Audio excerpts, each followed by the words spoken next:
Major movements and developments in African markets, from a new leadership appointment of the African Development Bank to shifting currency trends and key monetary decisions on the continent. And there's plenty to unpack. And we're now joined by Menzi Ndhlovu, a political risk analyst, economist rather, from Signal Risk. Menzi, thanks very much indeed for joining us, and welcome to the program. Good morning, Peter. It's a pleasure to be joining you this morning. So all eyes were on Abidjan and the appointment of a new head of the African Development Bank. How important was this process, and what does it mean? Yeah, absolutely.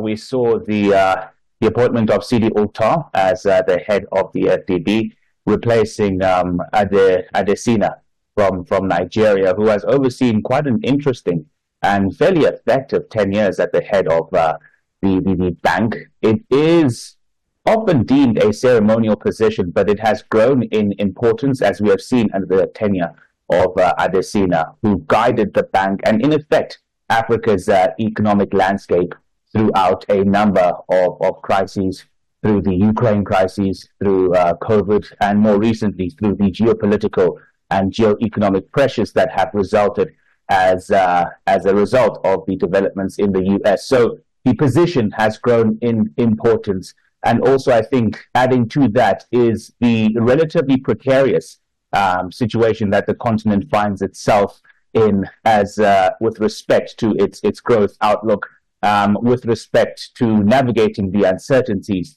that are emerging. What is quite confidence-inducing with respect to the new appointment is Sidi Ultar's reputation. We know that he has served in a number of key financial positions as well. He has served in the Arab Bank, where he has helped raise the bank's rating to a AAA, and has been key to integral policy decisions there. So there's a lot of confidence that he is the right man at the helm, and we can look forward to another 5 or 10 years of key policy guidance from the bank. What do you think is the most important thing that the African Development Bank needs to do in the next 5 to 10 years? Quite interesting. There are a number of headwinds that befall the continent, and it is balancing those headwinds. So it's navigating political uncertainties and geopolitical uncertainties. All right. I think that has become a key mandate. And also overseeing and trying to find a unified economic pathway amongst African economies that are relatively disparaging. We're seeing different movements and different policy outlooks that are coming out of certain regions within West Africa. All right. And that has detracted from the synergy which we had envisaged under the broader African Development Bank mandate. So it's trying to unify those visions. And then also at the same time, trying to steer the continent, as mentioned earlier, through a period of unforeseen uncertainty, all right? Trying to steer the continent through geopolitical uncertainty, trying to steer the continent through climate change-related factors, trying to steer the continent through more domestic and smaller scale political risks, and also through other disruptions that are emerging as a result of industrial trends. So I wouldn't say there's a specific mandate. It's trying to steer the continent through a plurality of risks and finding a best fit economic agenda, which is a very, very challenging undertaking. And then yesterday, the Reserve Bank cutting interest rates by 25 basis points. Good news for those in debt, but not great news for those that have savings. Absolutely. I will say that this cut has been long sought after by the market. We've been at below the midpoint of the target range since last year, August. So as far back as then, there were murmurs or there were demands from the market for the Reserve Bank to reduce the repo rate. And understandably, there were risks that were influencing its risk aversion. All right, as well known, there was ensuing trade wars, there was uncertainty over the budget, and the bank was by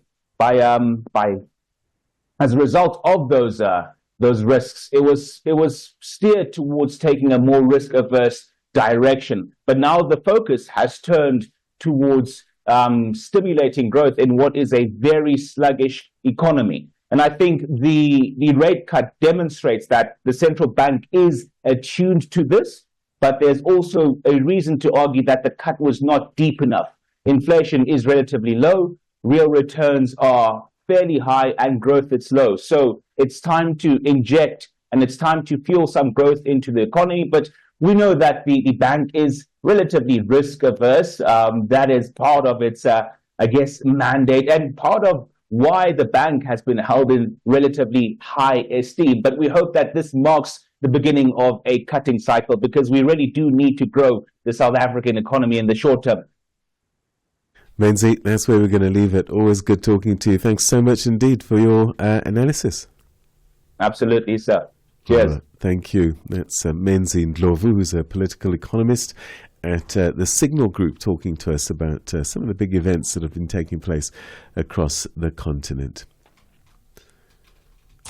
Africa in Business on Channel Africa. The president of the Arab Bank for Economic Development in Africa, Badea, Dr. Sidi Ould Tah, he is vying for the presidency of the African Development Bank, the AFDB. He positions himself as a fervent defender of economic integration and structural transformation on the African continent. So I do believe that I have a 360 view of the development challenges in the continent, with my experience from both the supply side and the demand side. But more importantly, my vision is to bring on board all the stakeholders and to have a holistic approach for the development of the continent, and to develop partnership across the continent and outside the continent, bringing all the stakeholders together to work for one goal, is to make Africa great for life and livelihood of the African population. Bringing the African markets into your home. Channel Africa, the African perspective. A fresh morning, a fresh perspective. Stay tuned to Rise and Shine on Channel Africa. Right, it's time now to take a look at technological and AI developments and their impact on global markets and transformation therein. We're now joined by Dr. Francois Stoffberg, who's a financial well-being economist at the Efficient Group. Thanks so much indeed for joining us, and